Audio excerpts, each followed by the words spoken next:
they catch themselves being happy, and it's like, oh no, I'm not allowed to be happy. A lot of the work I'm doing is let's take that and say, actually, you are enough, you are valuable. Because if it was enough to do the right thing or get these accolades, then you would feel like you're enough already. Yep. You're never going to forget. We don't have that little thing that they had on Men in Black where it's like, psh, but what's going to happen is that we're going to change your emotional state and the emotions attached to that memory. Big work traumas, the reason why they become so big is the meaning that they made of themselves in that. In that, I was hopeless, helpless, and worthless. Well, where did that belief come from? Right. And so, yes, this event happened and that was awful and that could have been the reason that brought you here. Let's process that for sure. And also, how do we change the narrative in it? You're not hopeless, helpless, and worthless. Talking about the horrific things that they've had to endure, the calls, the shootings, like all of the horrible stuff, but understanding like that's just a fraction of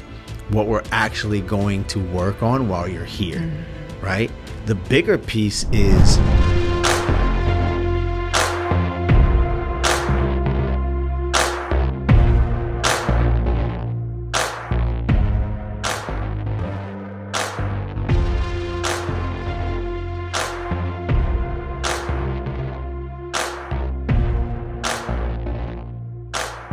hello and welcome to today's podcast.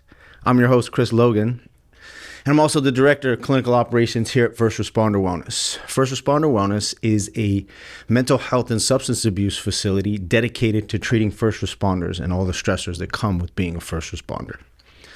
Today, we have a really special guest, somebody who I've had the opportunity to get to know and get to work with here at First Responder Wellness. Somebody who I've grown to really adore in how it is that she does things. As First Responder Wellness is very close to my heart, oftentimes it's difficult to find people who really can meet my expectations, and she far exceeds the expectations that I have. So I'm really excited to get to talk with and for everybody to kind of get to know our very special guest here, Doctor, which is interesting because I don't ever call her Doctor, but that's okay. She is Rose Maynard. Mm-hmm. I always want to say Maynard, and she's very quick to correct that because it is not Maynard, it is Maynard. Mm-hmm. Dr. Rose Maynard. So, how are you? I'm really great. And what a like such a nice introduction. And those are like, none of those things are things that you haven't told me before. Yeah. It's still like so nice to hear. So it's just the truth, of course. Thank you. So tell us a little bit about, before we kind of get into kind of the why and the who, all of that, tell everybody a little bit about your formal education and what kind of gives you the credentials to do what it is that you do. Where do I start? I'll start straight from high school because I think what I did as a massage therapist influences a lot of the things that I do. So right out of high school, I knew I wanted to get this lofty degree as a doctor. I knew that in order to do clinical work, I didn't need to be Dr. Rose, but I wanted to make some at least national change, maybe global change, but I knew I wanted to make change places. And nice. I wanted to have a degree that people would respect, come with some clout. I don't actually care about the title doctor unless it helps me with some of those goals. So knowing that, I knew it was going to be really expensive. And so I went to school for massage, and turns out I actually really love it. I was a massage therapist for, I went in 2010. So I've been a massage therapist since, and that's, I still do it on the side every now and then because I can't give it up, but it's a good thing. It influences a lot of the work that I do. After I finished my undergrad in psychology, human behavior, I went to Vanguard University. Nice. After I did that, I went and got my master's at Alliant. I was, because of massage school, able to pay off all my student loans from my undergrad, so that was really beautiful. Nice. Actually never took out loans because massage pays better than anything else, which is why I went to massage. Well played. Yes, thank you very much. Smart cookie here. Yeah. And then after my bachelor's, I went to my master's at Alliant International University and also got my PsyD there, Doctor of Psychology there. And then I've been here. And you've been here. Mm-hmm. So definitely paved the road, right? I think it's interesting that you started off as kind of that massage therapist. Mm-hmm. I think as people get to know you and understand kind of who you are, it completely makes sense, right? I think it just fits in the wheelhouse of kind of who you are as that healer of sorts, right? In so many different ways, and just understanding how people operate and where stress is held in the body and those sorts of things. I'm sure it's only benefited what you're doing in the therapy realm, right? So true. It's made me look at the body in very different ways and be more attuned to what's happening in people's bodies, because as a massage therapist, I'm looking at somebody's body, being able to tell what muscles are tight and where I need to work. And now I'm just more acutely aware of like what's being held in the body. Yeah. Which is huge, right? Because we all understand that first responders operate under so much stress constantly. And one of the things that they're really good at is not managing stress to the best of their abilities at times, right? Or that emotional piece that they're really not good at yet. And so I think you having that kind of history and knowing that is just nothing but beneficial at this point. Like you can really tell where somebody's kind of stuck physically and mentally, right? Like be able to look at somebody and say they're holding a lot of stress in and around their shoulders and their neck, right? Can probably tell you like emotionally what that relates to. Totally. And that's something that a lot of clients feel like is voodoo, right? Because I could tell them what they're feeling and being aware of those things without them knowing. I think one of the things I even just said to a group of clients yesterday, I often imagine them as like floating heads. They've disconnected from their bodies, and it's functional, right? The pain that they've been feeling either through injury or through trauma, they've disconnected from what senses they're having in their bodies. And so if I'm aware of it, I can point it out to them, and then they start to become aware of it. But, different emotions are held relatively in the same places in the body. And so if somebody's shoulders are tight, they're probably stress. If their chest is tight, it's probably anxiety. If their gut is tight, that sinking hole, there's probably shame, depression, grief, things like that. And that it's just so cool that you're kind of able to see that and bring it to people's awareness. I think when we talk about how it is that they disconnect from everything, and then you're just able to, it's like a game board. You're just able to kind of read what's going on. So again, it just makes you that much more effective. So that's huge. So tell us a little bit about what it was like growing up, right? So you told us a little bit about how you got into high school. Share with us just a little bit about growing up, being you. Oh gosh, being me, very much I am the same person that I have always been. My dad would say that I have ODD because he knew about ADD, and ODD is a diagnosis that I don't have, but he called me odd, right? He's like, Rose is silly and she is very much herself, and I own it. That is very much who I am, and somebody who's always been a little bit rebellious, but only while also staying within parameters. My mom tells this story about me being under 2 years old, and we're at like a doctor's office or something, and there's the threshold of the door, and she sees me crawling and getting closer and closer to the door, and I'm sitting on the ground scooting closer and closer to the door, and she goes, Rose, don't go out that door. And I look at her and she goes, I just put my toes over the threshold, just very defiantly, my toes are over, and I'm still within the bounds, but I want to test what happens over here. And I that's very much who I am. My dad was big energy in my family, and I was the one who was like, all right, well, let me meet your big energy. And being able to find like the empathy pieces in that, where that big energy maybe was off-putting to other people in the family. I went, this is his own history that's coming up. And even as a kid, I could become aware of those things. And so, that I again, being that odd person, just like things that are coming up for me, I really wanted crutches. Like, not crutches, sorry. I really wanted stilts. I wanted stilts, and I couldn't, I just made stilts out of crutches. I knocked out the little like hand things, and I shoved my feet in the like little wedge, and then I just walked around. I would walk around the whole neighborhood on these crutches and like sitting on the top of brick walls. And so that's kind of how I've always been. That's pretty funny. I mean, is it do you think about it now, and can you kind of identify like what made you want stilts? I just like wanted to do fun things. You know, I asked my parents for a pogo stick for Christmas. I'd asked them for rollerblades. I asked them for a unicycle many years in a row, and they thought I was joking every year. So I never got a unicycle. Did you want to be in the circus or something? Like what? Stilts, unicycles. I just think do you I was juggle? having fun. No, I wish. I think I just was like, here's a fun tool, and I just want to challenge myself and see if I can do it. And so I think that's what it is. I mean, look, I'm also only 5 foot, so maybe stilts are like, let me be taller. I don't know. But I think I just wanted to try things.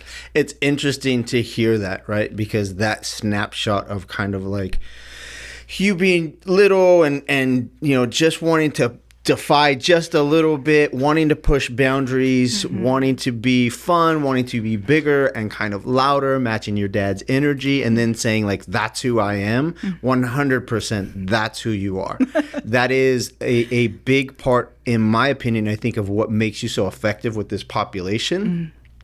And it's interesting because we've had this conversation before where it's like, you say, well, I'm only 5 foot. And it's like, I'm not overly tall. I think I'm 5'8", right? So it's not like I'm just this giant human next to you. But at the same time, it never occurs to me that you're only 5 feet tall. And I think so much of that has to do with this big personality that you have. It's funny because I laugh all the time because I can hear you coming before you ever get anywhere near my office. I can hear you from 100 feet away. And so, but that just, it really is a picture of who you are. And again, what I think makes you so effective, because when it comes to working with this population, the last thing that you can be is reserved and shy. Like it just is not effective. It doesn't mean that you don't have a calming energy when you need it, because you absolutely have that as well. But it means that you can't be afraid to push those boundaries when it comes to like confronting where they're at. It means that you have to kind of be big in a room full of like big people and big personalities, right? And to be able to facilitate things well requires you to have that kind of energy. And I think that's one of the things that really makes you so special and effective in dealing with this population. Because I sit back and I watch a lot and I listen a lot. And you are absolutely owning that space, and you're extremely effective in what it is that you do. You're really good at kind of reading the room, matching the energy, pushing people when they need to be pushed. And this is group facilitation, right? So I only imagine it gets even more laser focused in these kind of one-on-one sessions that you're doing with people. So it is absolutely that just paints a picture of like who you are. I can see you today, and I can see you, you know, being little Rose and just kind of louder and bigger and wanting to a unicycle and wanting to walk on stilts and just kind of stand out. But in the most humble way at the same time, right? So there's a lot that comes with that. There's this ability to really connect with people that I think is huge in reading that energy and presenting a calm, because so much of what you're doing requires trust, right? So that's you, a little bit of you into high school. How was college? Easy. I mean, and I say that because it's taken me probably until the last couple of years to realize like maybe things aren't just easy because they're easy to everyone, that maybe they're easy because I am smart. And I don't say that in like a boastful way. I say that in a way of like, oh, okay. I think as far as education goes, each step, I was homeschooled, which probably adds to like my silliness. I don't know, because I think that's the stigma when it comes to homeschoolers. But I was homeschooled all the way through high school. Both of my brothers went to high school in at public school or private school, but I was homeschooled throughout. And then I thought, this is easy because I'm homeschooled. And then I went to community college. This is easy because it's community college. I went to university. This is easy because it's whatever. And then each step of the way, that's ultimately I went, oh, maybe it's not just easy for everyone. College life was long. I mean, I think I took 7 years to get my bachelor's, and in that time I was working as a massage therapist. I was trying to afford school at the same time. I didn't have the privilege of having financial backing from my parents, and so I really had to figure out a way to afford it. And then also in that time, for a couple of years, I lived in Catalina, and I met my husband there. He was also living and working there. And so it was really, college time was like that age range of getting my bachelor's. I feel like as many people, that's kind of where I figured out a lot more of who I am and became a little bit more okay of who I am, and also just had so much fun. Yeah. And kind of listening to, right, these bits and pieces again, I see this like, absolutely, like I've had enough time with you to understand that you're a highly intelligent human being, but I also know enough about you that you're a person that's willing to apply yourself when it's needed, right? Like you're a person who's committed, who's willing to apply themselves, right? To grind it out, to do what you need to do to accomplish what it is that needs to be accomplished. And I think so much of that comes out in the way that, in your therapy style with your clients, because I know you well enough to know, like, that's also what you expect of your clients. It's like, if we're going to do this, I want you to apply yourself. For right? sure. I want you to put in as much, if not more than I'm going to put in. I'm not going to work harder than you, but I will work alongside you. So I think a lot of that comes out in the way that you manage your clients, in the way that you're doing things today. So it would make sense that that's kind of who you were in those times. Totally. It's I think a little obnoxious to people sometimes. I was meeting with a client for one of the staff who was out. I was meeting with this client, and the client at the end of session was kind of alluding to the fact that he wanted to have a second session that week. And I had the time, and sure, you don't actually know me because it's a one-off session. Yeah, it makes sense to have a second session. But he didn't ask for it. He just was like, there's kind of a lot, and because the staff member's out, then I don't really have a chance. And he wasn't actually saying it. And so I asked him, I said, what are you asking me? He goes, well, I don't know if your schedule allows, or if, and I was like, are you asking for a second session? I mean, if it's okay. And I go, if you want to ask me, you can ask me, but I'm not going to just schedule unless you ask me. And it was like a back and forth for like 5 minutes. Yeah. And I was like, I will schedule it. I have the time. Let me be the ownership of my own time.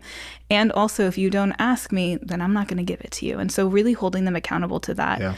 I told that story to my husband, and he goes, yeah, that sounds right. Yeah. I forgot.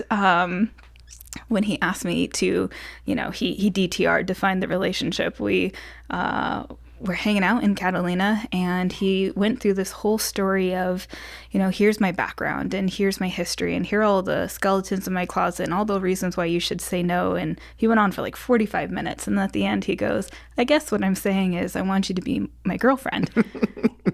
And my rebuttal back to him was, okay, so are you going to ask me? So I was like, you don't just get to assume that. And so he brought that story up, and I went, oh, yeah, I am myself. Yep. Yeah. And again, I think that's so important and effective in working with the population that we work with, right? Because as you're walking through this, and you're what you're really doing in these moments, right, is teaching said person how to advocate for themselves when it comes to asking for help. Correct. Which is one of the biggest challenges that these men and women have.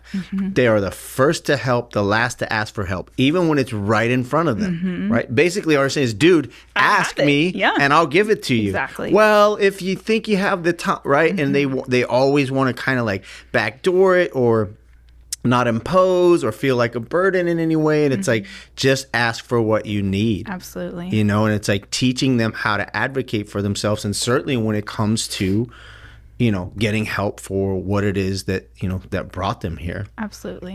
Yeah. So in all of that, right? So now you've gone to college, you've done all of those things. What were some of the things that you did outside of like the therapy, I can't think of the word. No. Touchy stuff. Oh, massage? Massage therapy. I was going to say physical therapy, but that wasn't it. Whatever. Body work. The you could call it stuff. body work. That was weird. Yeah. Like So being a outside massage of doing, therapist, I've seen outside weird. of being a massage therapist, right? What other populations have you worked with? What were you doing prior to like coming to First Responder Wellness? So I always knew and had a desire to work with trauma. I had the lack of better words, like emotional fortitude, and I know that people don't always have that. Very true. I remember in high school, because I was in high school, probably I thought about this is a very formative time, and so how do I show up for people in this space? And so initially I thought maybe I'm going to be a therapist for people who are in this adolescent phase. Then in the college range, before I start working with clients, I thought maybe I'm going to work in this transition period. At that time too, I had recently lost a cousin who was a Marine. There's a lot of family. A lot of my family are veterans or in the military currently.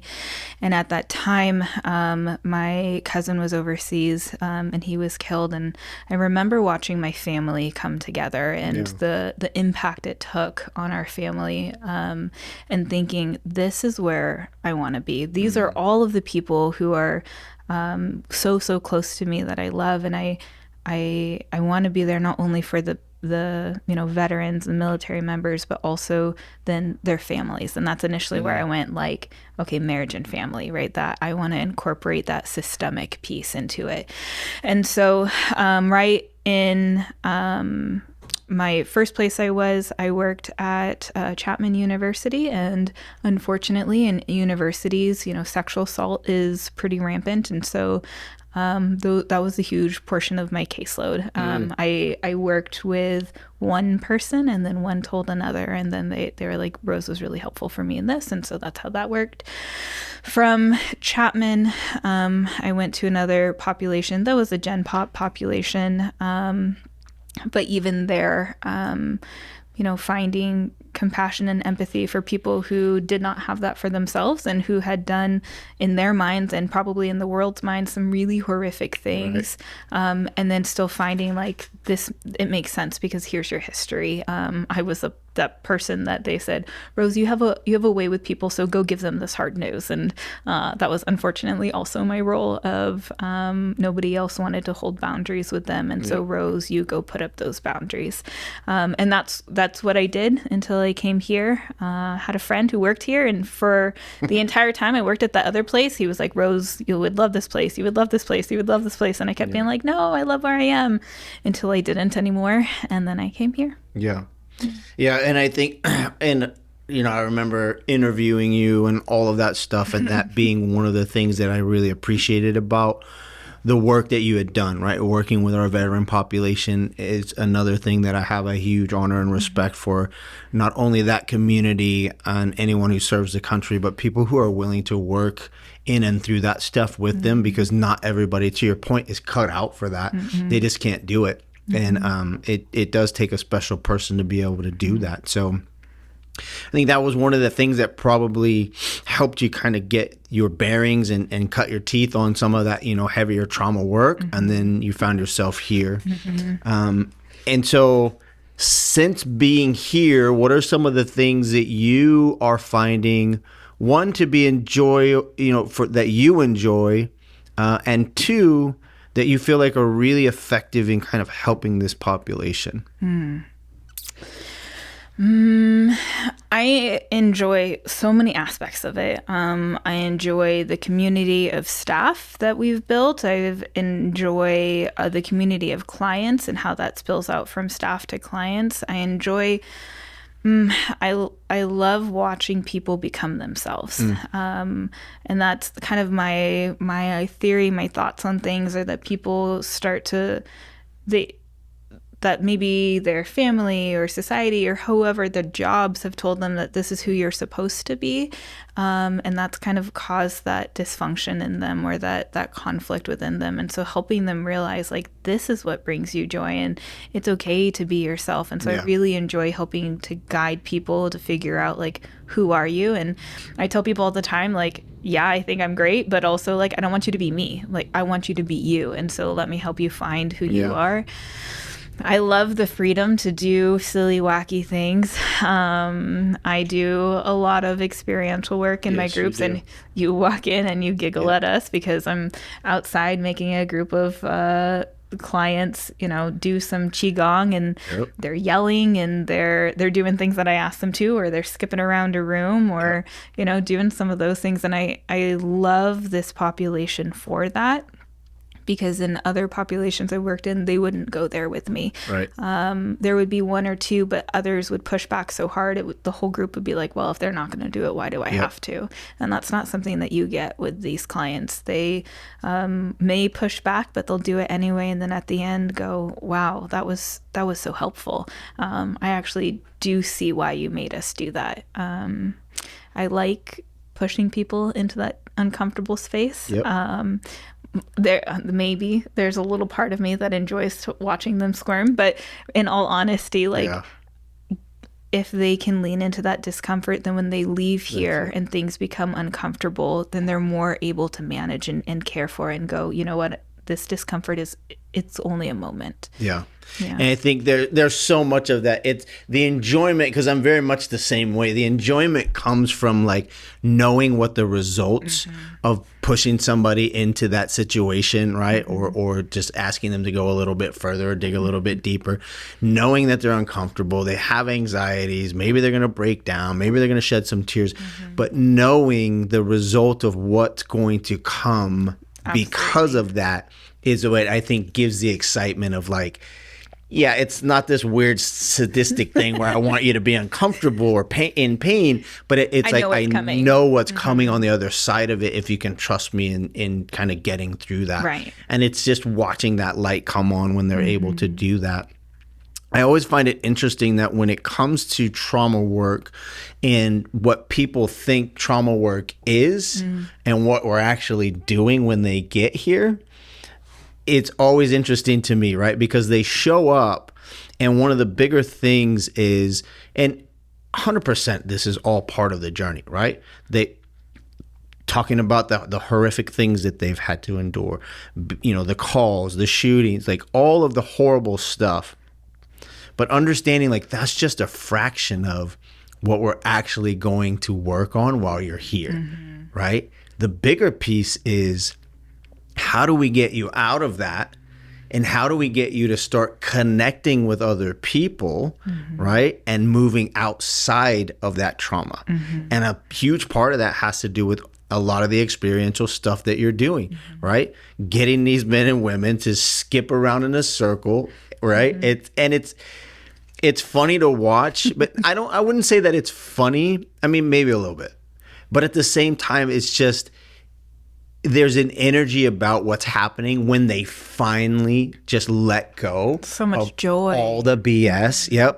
There's just a joy that's in the room when you got, 16 or 17 full-grown men and women just skipping around in a circle like it's a grade school. They're skipping, and they're they're smiling, they're right? And it's funny because I'll watch and you'll see some of them literally, like, trying not to smile, and then all of a sudden it's like they can't fight it anymore, right? And it's like, now we're connecting. Now you've actually allowed yourself to be yourself despite the narrative of what the trauma's telling you, right? That you have to be sad, that you have to be heavy, that you have to feel all of these, horrible feelings, when it's like, no, we can teach you how to have joy. And that in itself is uncomfortable, right? It's like they get to this position, and maybe you can talk a little bit more about what this is, but they get to this position where it's like they catch themselves being happy, and it's like, oh no, I'm not allowed to be happy. I failed at this, or I've been part of this horrific thing, or this thing happened on my watch, or I saw this thing. And so that's the narrative that I have to stick to. So what is that in the ideas of like, I'm not allowed to be happy, or I'm not allowed to feel the joy that's like right here, right now? 95% of behavior comes from subconscious belief. And that subconscious belief very often, most commonly, is developed in the first 7 years of life. The research shows that the brain waves are actually different in the first 7 years than the next whole rest of your life.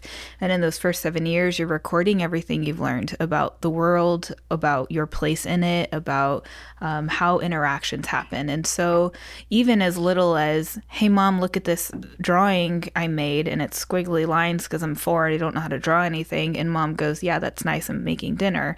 Or, hey, mom, watch me jump off of this, 2-inch thing. And mom looks, and when I jump off and she comes, I look over to see her reaction, and she's talking to friends. What that starts to internalize, children don't say, I'm the problem. Instead, or they don't say, mom, who is the center of my universe, is the problem, or she's busy or whatever. What we start to say is, I'm the problem. I don't matter. I'm not good enough. I'm not valuable. I don't deserve her attention. And so if 95% of behavior is coming from that, then if I'm happy, that's not congruent to my belief of I deserve, I don't deserve, or I'm not good enough. And so a lot of the work I'm doing is, let's take that, we can call it shame, we can call it all these other things, right? Let's take that and say, actually, you are enough, you are valuable. And I really challenge them. It's not about doing, because if it was enough to do the right thing or get these accolades, then you would feel like you're enough already. Yep. Because, I had a client literally given the key to the city, right? And that wasn't enough to feel like enough. Yeah. Because it's not about what you do, it's about who you are. That inherently, as this person, you are valuable. And so working to change that belief, I always tell clients, what would happen if 95% of your behavior went to proving that you are enough and you are valuable? Yeah. And so we start to try and change that narrative. Yep. And I think it's just a big part of what's happening alongside of, right, cutting sling on and getting rid of some of those bigger traumas and some of those bigger pieces. But it's also about rebuilding who they actually are outside of that narrative, right, that you're telling us has been developed, through those first 7 years of life. Right. And so we're having to retrain, kind of reformat or reprogram, allowing them to reprogram that narrative, right, with some different information, while actually working in and alongside of getting rid of some of those big traumas and some of the things that they've seen. Even those big work traumas, right? Clients will say this was the thing that got me, and totally, right?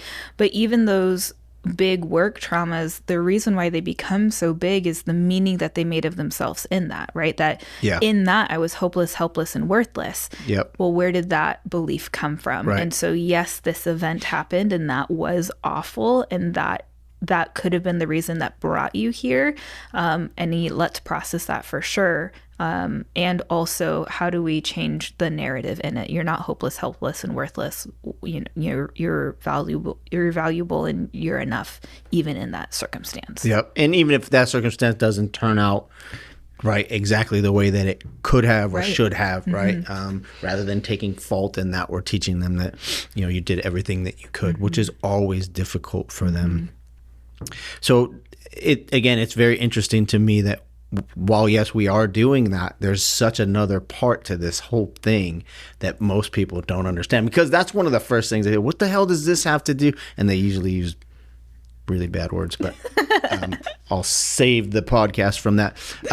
But what does this have to do with all of the stuff that I've seen? What does this have to do with the traumas that have come from the work, right? How is painting a rock? How is skipping in a circle? How is doing yoga? How is doing these experiential things supposed to have any part in helping me heal from, right?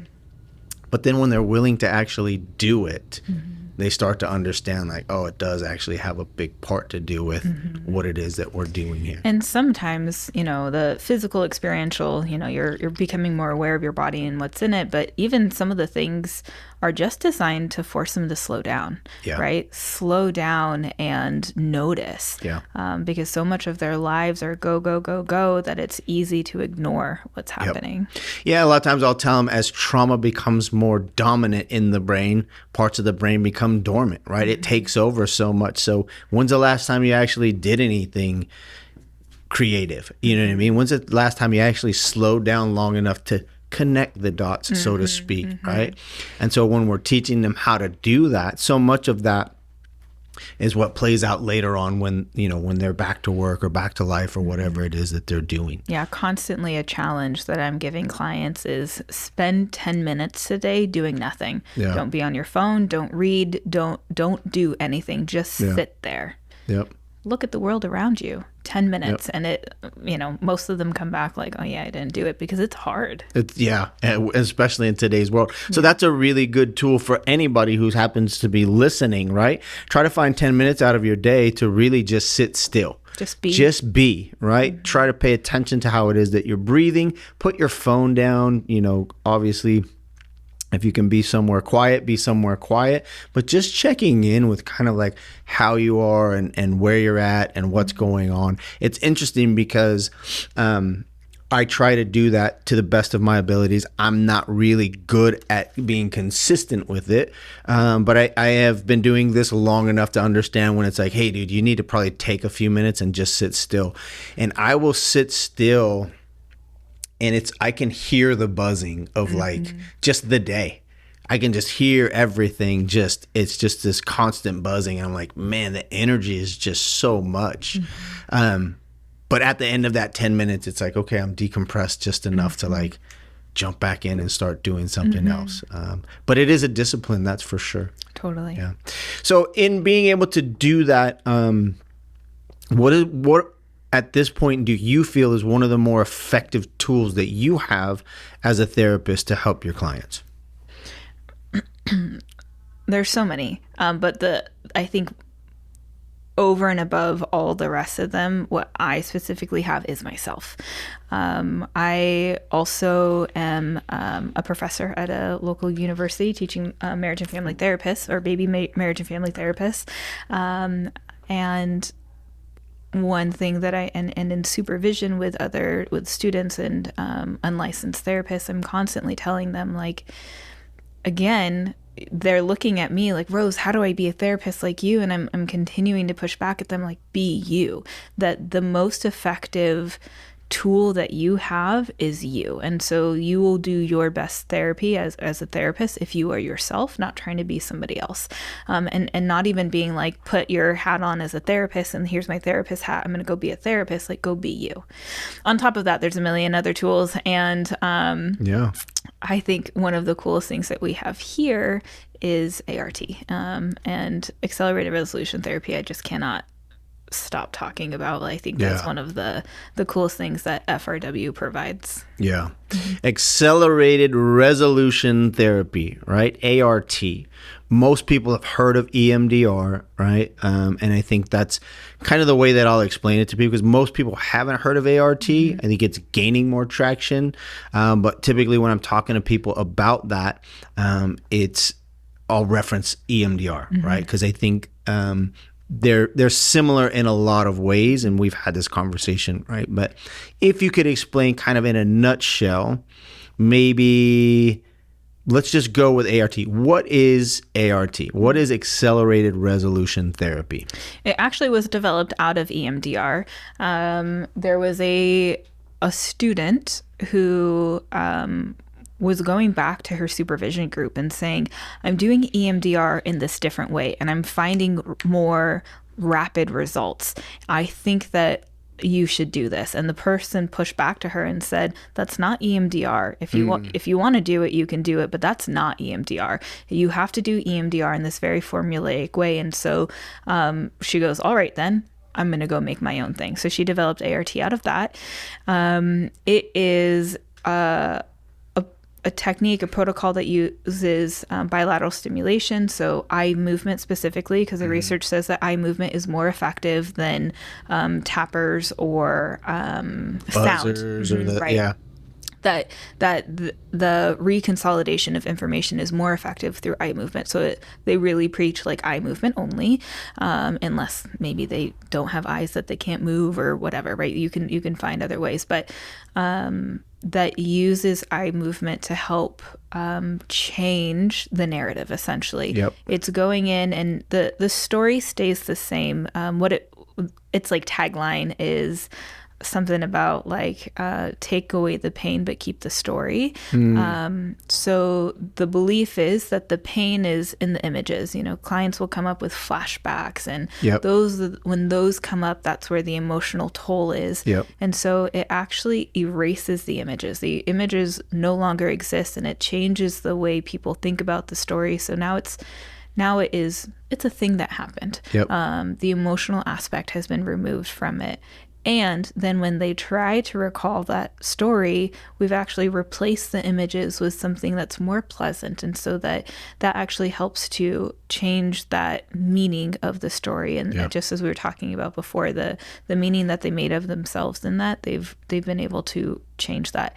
And where EMDR is an 8-phase thing, ART, one and done.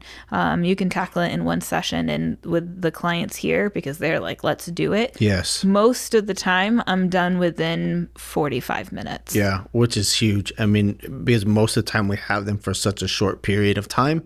And so I think it's so important to understand what it is that we can do and how quickly it is that we can do it in and around these bigger pieces, right? And then you add in all of the other components of the program, which just are huge. So I've done ART, and so it's interesting because to hear it, right? So it's this bilateral eye stimulation, right? You're moving your eyes back and forth. People are talking about light bars or somebody waving their hand. And so you're just kind of like, what is this, man? It's like, how's this going to help? It seems hokey. It seems kooky. And the experience in itself is kind of weird. At least it was for me. I was like, this is kind of weird. But the interesting thing was, prior to going into it, right, this image, this memory that I had, on some levels created such an anxiety and such a deep hurt in and around like what had happened. And it just decided to show up whenever it decided to show up. Like I didn't have control over when the memory was going to pop up and when I was going to feel these feelings. And so I thought, there's no way, like this is a pretty big thing, right? I said, there's no way that you're going to detach my feelings in and around this to a point where I can manage, right? It's exactly what it did. I think something else that's interesting to me, because I've heard people say, well, I don't want to forget. And I tell people, like, you're never going to forget. We don't have that little thing that they had on Men in Black where it's like, we're going to erase your memory. Like, we can't do that. You're never going to forget. But what's going to happen is that we're going to change your emotional state and the emotions attached to that memory. And you get to rewrite the ending, right? And so there's this thing that happens when you feel these big emotions, right? That refractory state that happens. The bigger the emotion, the longer the refractory state. And so I think what's happening in these moments is we're able to shorten that refractory state by rewriting the ending to this while you're moving your eyes around in all these crazy directions. And it just reformats that thing. And sure enough, man, when that memory came back, I'm not going to say like, oh, it was just this great joy. Like, no, but it didn't have the impact that it once had. It wasn't as sharp. It was not as sharp. It did not stay around as long. It, even when it still comes up today, like it moves through my brain much faster, where before it just ruminated, it would get stuck. And no matter how hard I tried, right? And the longer it would get stuck, the bigger the emotions. And so I think this is just an incredible piece or an incredible tool that we have, and it's so effective. Yeah. It's just this amazing thing, It's like witchcraft or whatever it is. I don't know. I've heard that lots of times. But it's like it's great, man. Yeah. And I get to see so many people coming into the, out of those sessions, and maybe they have a little bit of a struggle afterwards for a day or so or whatever, but then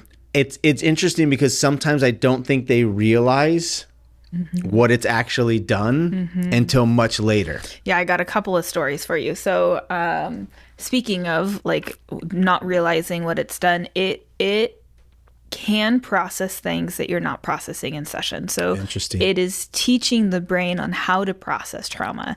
And so I had a client who came to me with a list of like 30 items and said, here are all the ones that I want to cover while we're here. And I was like, all right, we're going to start from the top and rank it worst to the least. We'll start from the top. We went through 3 sessions and then she goes, the rest of them don't bother me anymore. Don't bother me anymore. Because the brain goes, I know how to process this now. I didn't realize that. Same thing for future sessions as well, or future events. And so again, the brain goes, oh, I know how to do this now. So in the future, when something happens, the brain goes, oh, I know what to do with this now. So it is really, really a very cool tool. But a couple of stories that come up for me, I had a client who had almost 2 decades of really severe survivor's guilt. He had combat trauma, and 2 of his best friends died in that combat. And he had this, like, they had families, and I'm like, dude, you had family, but he's not thinking about that, right? And he goes, this is the reason why I drink. This is the reason, to numb this pain, to get rid of this. He was not very wise. He went and visited their grave, and I asked him, did you have a drink with them? He goes, yeah, I did, Of course. and that was what triggered his relapse. And then he came to us. One session of ART, he was one of the ones, he just super fast, 30 minutes, he was done. And at the end of it, he goes, I feel joy to be alive. Wow. He goes, after holding on to this for nearly 20 years, like, I am so happy that I'm alive. Yeah. I had another client who had history of sexual trauma, and he always looked at people's hands. He said, everywhere I go, I just look at people's hands, and anyone who has similar type hands, he automatically is activated. And so we went through a session of ART, and he's somebody who came out the end going, I don't think it did anything. Next session, he comes back. I asked him, how are hands? And he goes, I haven't looked at a single. Yep, I haven't looked at hands all week. I had no idea. And then the other thing is, it's not just for past traumas, right? We can look at things that are bothering you now that there's not like a specific event.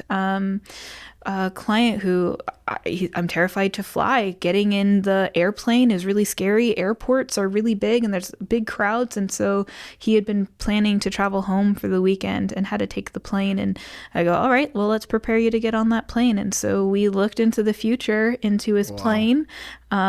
Same thing. When he came back, I said, how was the flight? He goes, oh, I forgot that I even freak out on airplanes. Like, it was totally fine. So ART, I can't speak highly enough about it. Oh, yeah, that's huge. And it's interesting because I did not know that piece about how it's kind of training the brain to deal with either that continued trauma, right? So I can process that, but I can also process incoming trauma. So, I got a list of 30 things, and she says, I don't, we're done with the top 3. The rest of them don't seem to have any bearing on what it is that I'm doing. Now, that's really interesting. I was unaware of that. Yeah. So that's a huge piece, right? And again, something that's really effective, that we're getting great results with. And then we have the family program, which I know is something that's always been near and dear to my heart, and is also something that you really enjoy. So talk to us a little bit about what are some of your favorite pieces in working with families, and how do you see that as effective for the clients? Being systemically minded, which is something that I really value about FRW in general, is that we're always looking at what's happening outside of this person. How is that impacting them, whether it be in the family or the department, and getting our hands in all of those places.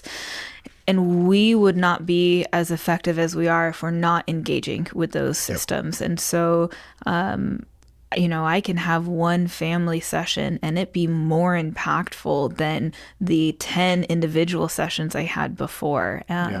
So having the family program is something that's like so amazing. I love that we bring people in, that we give them the same education that we're telling other people, and really that you're a part of this too. So much of the time, they're coming here and people are pointing the finger, you're the problem. And if you fix yourself, then all of my problems go away. However, it's really functional to be able to point your finger at somebody else. And so giving them that education of like, look, you might not be doing inherently harmful things, but you are allowing them to do harmful things by taking care of this and that, giving them some more autonomy, making their recovery their problem rather than your problem. And we can teach them that, and they really, allow that to permeate, then really real change happens. Yeah. It's huge. It's such a big component of that healing process. So many of them come in and the relationships, are just so fractured, right? And just, some completely broken. Communication is horrible, right? They're really focused on, and one of the things that we try to teach them here is that they're really focused on who is wrong and not what is wrong. And one of the things that they leave out of here with is the idea that we're going to focus on what is wrong and not who is wrong. And the understanding that everybody plays some part in all of this. And I think including them in it really validates their experience as well. Because, to your point, it's a systemic thing. It's not one person. That person in crisis, we can't just remove them and quote unquote fix them and then turn them back, and return them back to this unit and have everything work completely fine. It doesn't work like that. There's so much dysfunction as a result of everything that's been going on. So I think it would be a real disservice not to include the family on some level in the way that we do it. And, having been somebody who's been a huge part of designing that from the very beginning, it really was like having the clients, one, experience things with their family, but two, having the family experience what their loved ones are doing while they're here. And I think we've done a really good job at being able to provide them that experience, because at the end of that, because I always ask them, like, how many of you guys feel like your loved one is here on vacation? They're here down by the beach, they're doing yoga, they're doing breath works, they're getting to work out every day. They can take a nap. And they can take a nap when they want. And we're encouraging them to take care and do these things. They're like, yeah, and I'm at home taking care of 4 kids and a feral dog and like all of these things. And not that anybody has feral dogs or feral kids, but it just feels like they're off on this vacation, and I encouraged them, like, identify. Yeah, I do feel that way. Okay, great. Well, let me know how you feel at the end of this 3-day thing. And nobody feels that way. They're like, I get it. This is exhausting. You have to go to the beach. You have to you take need a nap. rest. You have to, right? And so, and we're asking them to do this work every single day. So I think that's a huge component of it. Again, I think it is something that I really appreciate about how you operate and what you understand when it comes to the importance of that stuff. And being a big part of that. And again, it's like one of those things where it's like, in my mind, I'm thinking, who am I gonna get, right? Because it used to be Dr. Odom and I for a long time, and for a long time it was just a lot me. And then it was like, who am I gonna get? Who's gonna show up? How are we gonna do this? And then here you are, And it's like I appreciate so much how you are able to really kind of come alongside me and co-facilitate that stuff up into a point to where, at some point it's just going to be you out there. And I don't know how I'm going to feel about that, but we'll talk about that later. Nobody's pushing you out, man. I know. But it's really cool to work alongside, because I feel like so many times we're really in sync with what it is that we're thinking and how it is that we operate. Very much like you, I am like, let's get down, let's get done what we're going to get done. Let's confront whatever's right here in front of us. I don't have any qualms about saying, no, this is what everybody is seeing. You're the only one who's not seeing it. I don't care if you're uncomfortable when we're going to talk about it, right? Because not talking about it is doing you a disservice. And I think that's one of the things that's so effective about this family program, is that we're going to talk about everything that nobody's talking about, right? The don't talk, don't trust, don't feel doesn't exist in this circle. Absolutely. Right? Not up in here, right? So we're going to talk about all the things that we haven't been able to talk about. We're going to confront those things, and we're going to do it in a manner that is tough, but it's gentle, and it provides them a place of validation. And then there's other family members that are in and around that to witness it, and can also say, me too. That's what's happened with us. This is where we're at. So it really starts to dissolve away a lot of that shame. So I think it's one of the more powerful things that we have that we're doing here. And I think that's in the same vein, even those who can't or don't have family to participate in it. That's one of the things that's so beautiful about group work. Yes. I know a lot of times clients go, no, that group stuff won't do anything for me. I just need more individual time with my therapist. Yeah. Look, you don't want that. Maybe like an extra session, but to see your therapist every day, there is such thing as fatigue in that. And so, Oh God, yeah. but I was just telling some people yesterday that in some ways your therapist staff too, they're supposed to give you empathy and compassion and kindness and receive you in this way. Your peers do not have to. No. And so it's way more powerful to be able to receive that empathy and compassion from peers. And so group work is so like, you couldn't have a good program without it. Yeah. Again, I think clients' perspective is, well, it's just an easy way to make money or whatever. And it's like, no, like this is the heart and soul of the program for a reason. Yeah.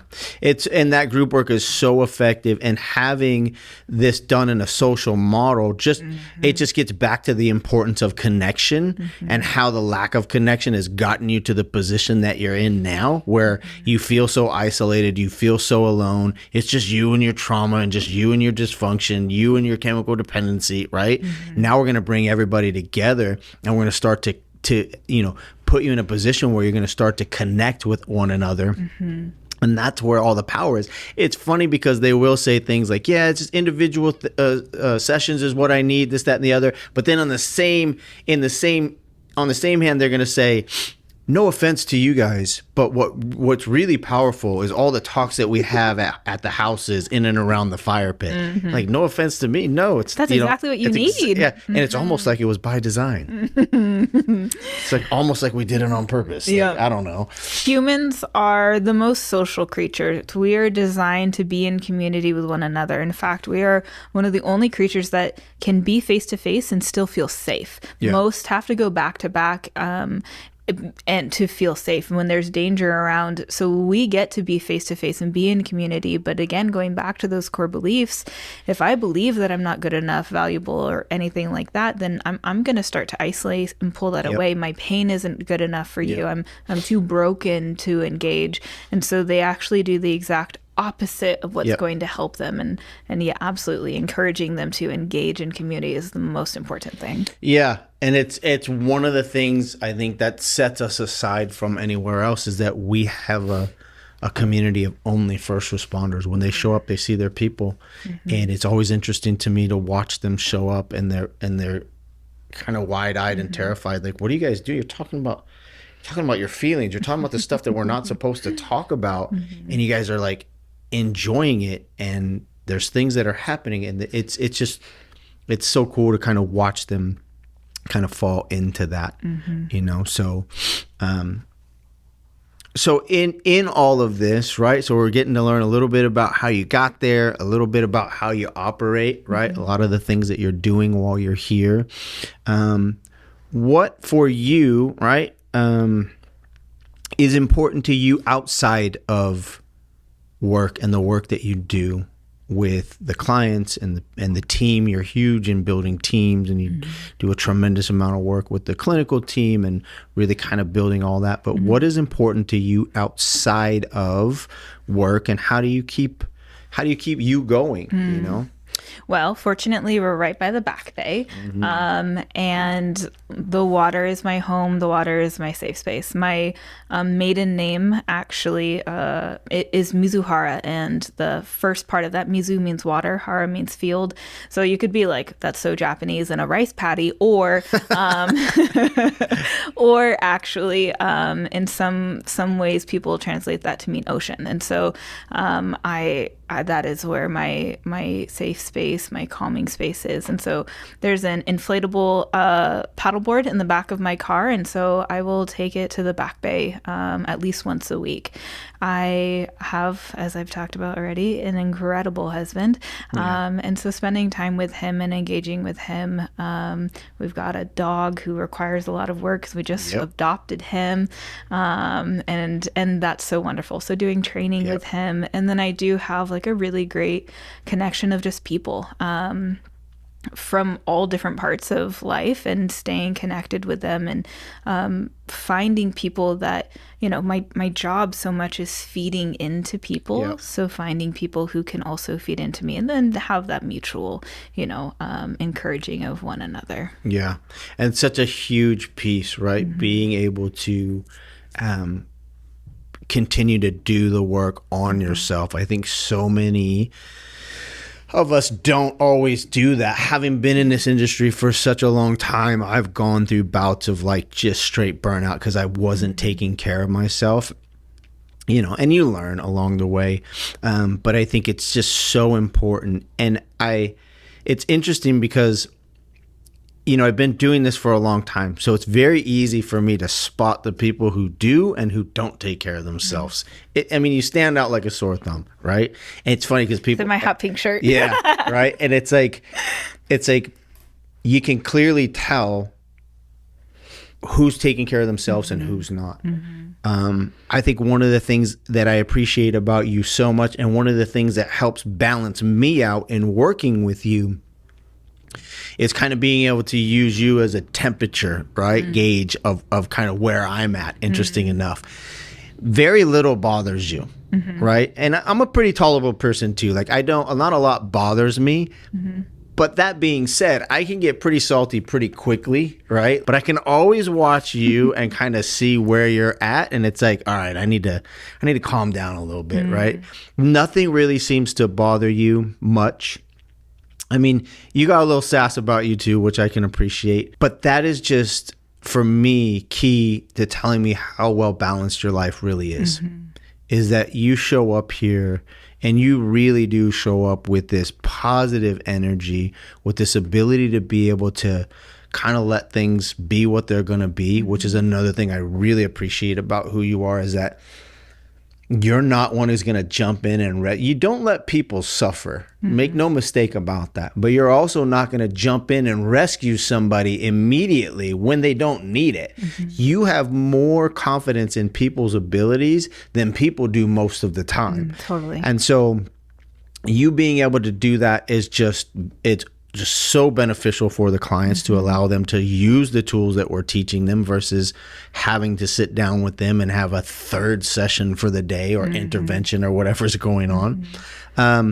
But the fact that you are so well balanced, and it's clear when, in working with you, it's just you show up, you're ready to work, you have this positivity about you, you have this way of pulling people together. And so again, I think it just goes to show how well balanced you are outside of life, or outside of work, I should say, which is so important to what it is that we do. I cannot preach that enough. You can't. And even when you do, and I'll use I statements. Even when I do, I'm not always the best example, right? Like those who can't teach, I guess, sometimes. And that being said, I also think that's a huge piece of who you are, right?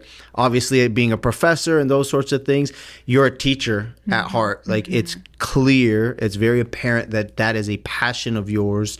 And whether it's teaching your clinicians, whether it's teaching at school, or whether it's teaching the clients, I think that's something that you just thrive at. It's just kind of like this space that you just really shine in, something that you really enjoy. Yeah, I do my best to be where I am.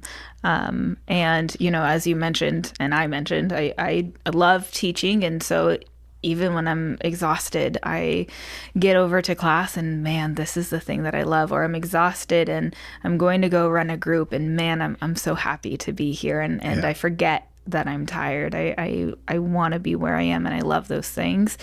I have a small private practice, right? Like I do all of these things, and if I'm not there, I'm not there, right? I am right here. I'm engaging in my ceramics. I'm engaging in whatever thing I'm dabbling in at the time.